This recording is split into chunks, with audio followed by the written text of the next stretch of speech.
propose qu'on organise notre sac à main. Alors c'est parti. Vous avez peut-être parfois l'impression de participer à Koh-Lanta quand vous cherchez quelque chose dans votre sac à main, non?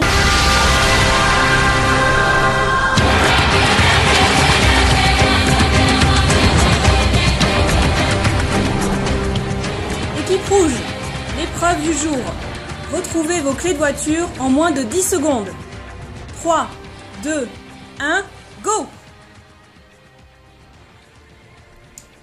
C'est vrai que ça peut parfois être un vrai parcours du combattant.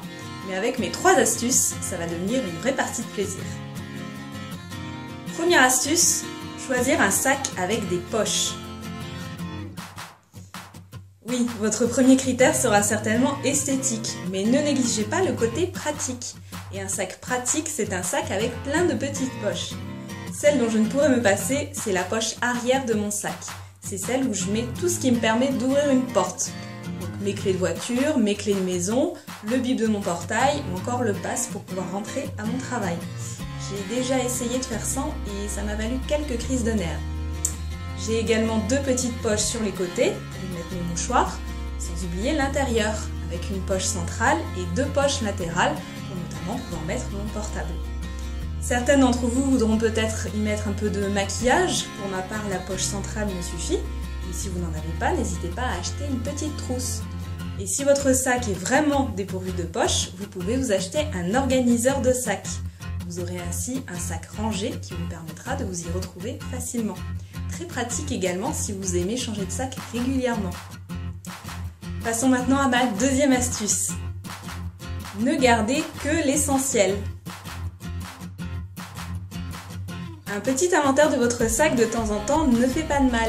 Je l'ai fait récemment et j'ai eu quelques surprises. J'y ai notamment trouvé une ampoule et des piles qui ne marchent plus et que je dois jeter dans une poubelle spécifique depuis des lustres, des mouchoirs usagés ou encore des bons de réduction périmés. Pour moi, l'essentiel de mon sac doit être composé des éléments suivants. Mon portefeuille, avec mon argent liquide, ma carte bleue et mes papiers d'identité, mes papiers de voiture, bien évidemment mon portable, une bouteille d'eau, des chewing-gums, des médicaments pour la tête, des lunettes de soleil et comme je vous le disais, des mouchoirs et mes clés. Non mais il manque des trucs là dans tout ce que tu dis, comme quoi? Qu'est-ce que tu fais par exemple de ton chéquier ou tes cartes de fidélité? Bon, en attendant que t'expliques, je continue de chercher mes clés. Vas-y, on t'attend. Eh bien, il y a des objets que je ne prends quasiment plus. On en vient donc à ma troisième astuce. Réservez chez vous un endroit pour les objets d'utilité occasionnelle. Cela peut être un tiroir, une panière ou une jolie boîte, ce que vous voulez. Attention toutefois à ce que cet endroit ne devienne pas un endroit fourre-tout où vous y mettez un peu tout et n'importe quoi. Si on reprend l'exemple du chéquier, pour ma part je n'en ai besoin que pour mes rendez-vous médicaux, donc inutile que je l'ai tout le temps avec moi dans mon sac. Et pour ce qui est de mes cartes de fidélité, je les ai regroupées dans un joli porte-cartes, mais que je laisse chez moi. Maintenant, où que vous alliez, vous êtes répertorié informatiquement, donc plus besoin de cartes. J'ai juste gardé la carte du supermarché dans lequel je vais faire mes courses. Au fait, t'en es où dans la recherche de tes clés?